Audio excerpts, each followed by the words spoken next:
Hello. Please tell us about yourself. What are your interests and hobbies? Hello, my name is Sujamercin Sukumaran and I am a passionate science and biology teacher. Within 12 years of teaching experience, I have taught students from middle class to higher class.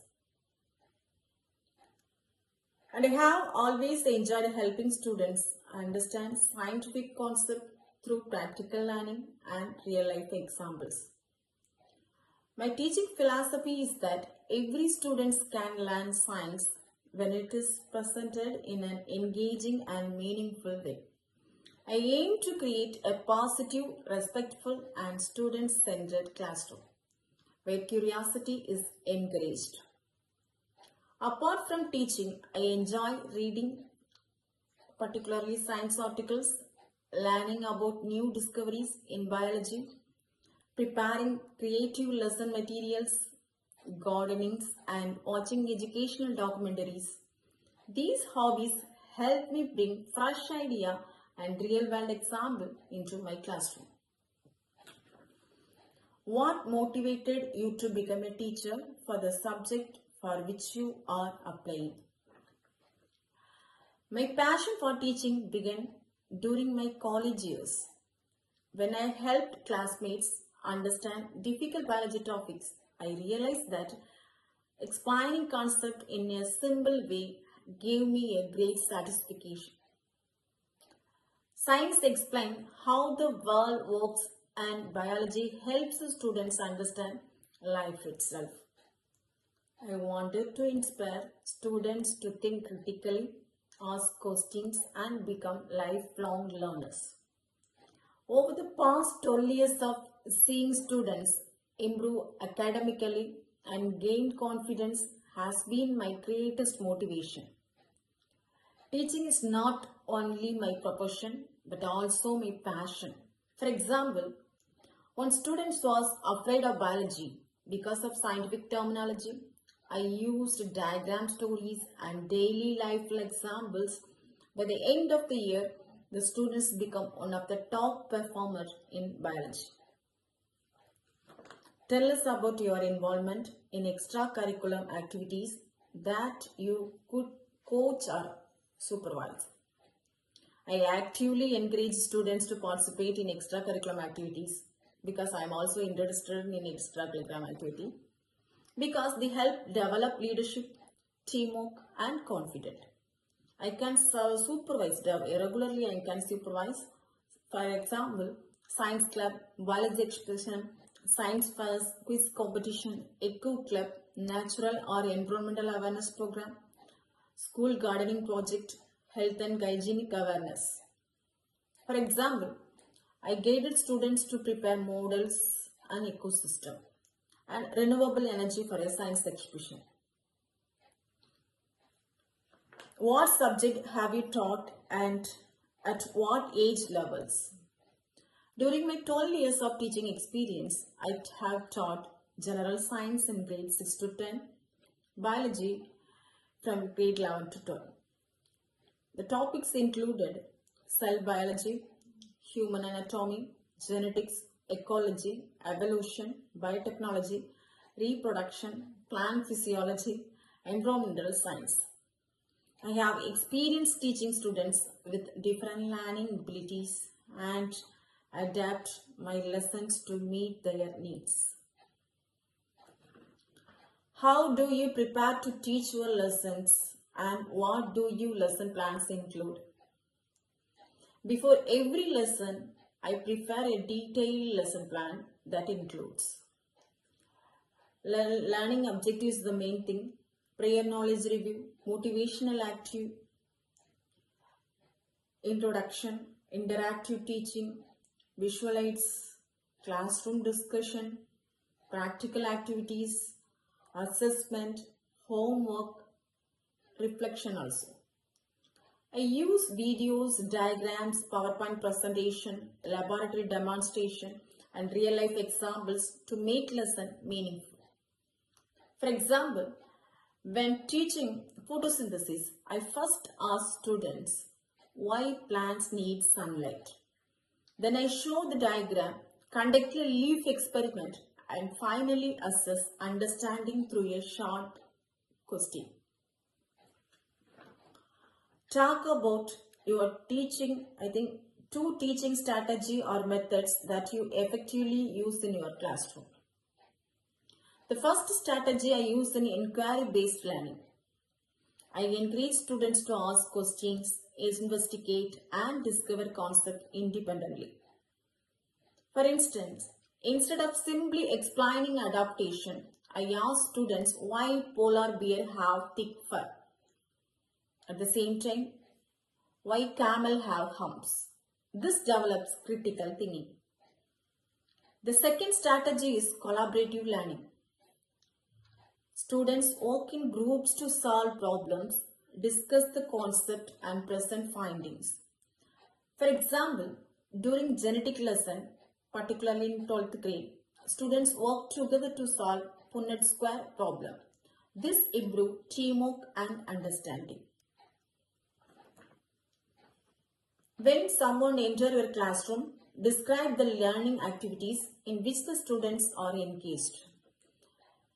Visitors entering in my classroom will see active students' participation rather than the passive listening. Students may be discussing scientific ideas, performing experiments, working in groups, using models, solving problems, answering higher order thinking questions, presenting project might be, taking part in the classroom discussion. I believe students learn best when they are actively involved.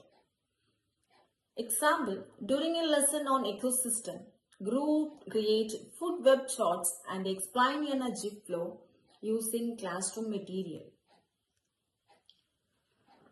What method do you use to evaluate your students' progress? I use both formative and summative assessment.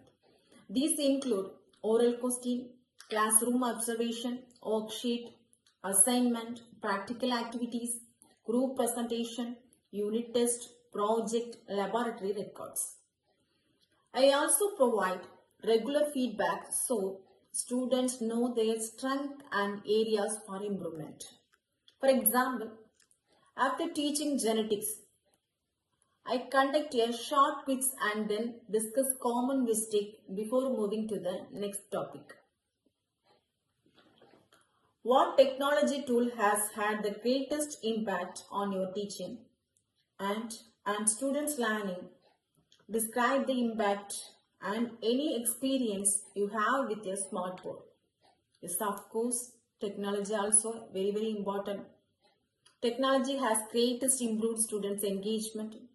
I am using nowadays smartboard, PowerPoint presentation, educational videos, virtual laboratory simulation, Google Classroom, online quiz. The smartboard allows me to display animation, diagrams, videos and interactive activities that make abstract biology concept easier to understand. For example, when teaching the human heart, I use a 3D animation model and the smartboard so students can clearly observe the blood circulation and heart function. Students become more interested and remember the concept better through visual learning.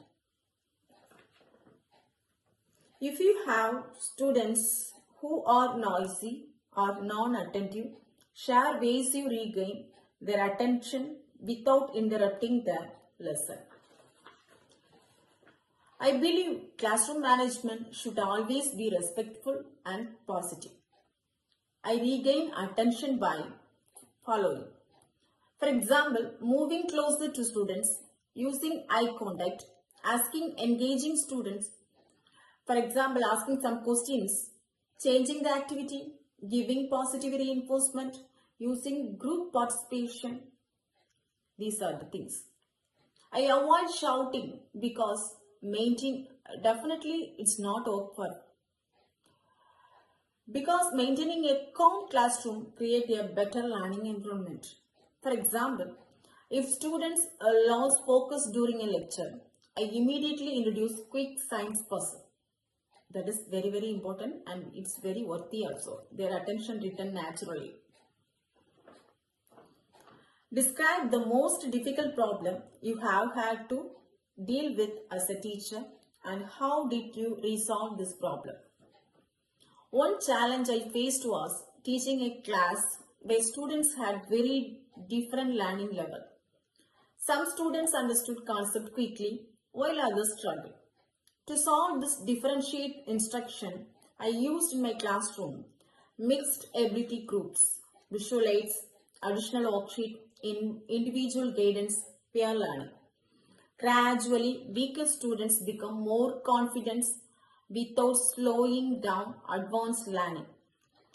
The experience taught me the importance of flexibility, patience, and personalization of teaching. Give an example to show that you are a flexible person and that you can make changes to your teaching and methods. Yes, of course, I believe flexibility is an essential quality for every teacher. One year, I planned a laboratory activity, but due to equipment issue, I couldn't be conducted. Instead of cancelling the lesson, I immediately planned. I used videos or virtual laboratory. The same time, I planned to give some virtual laboratories or videos or diagrams and group discussion to achieve the same learning objectives. Students remained engaged and understood the topic well. This experience taught me that effective teaching depends not only on resources but also on creativity, adaptability, and maintaining the students' engagement. Thank you for giving me the opportunity to introduce myself. With 12 years of experience teaching science and biology, I am committed to creating an engaging, inclusive, and student-centered learning environment. I believe every student can succeed when encouraged to think critically, ask questions, and participate actively in learning.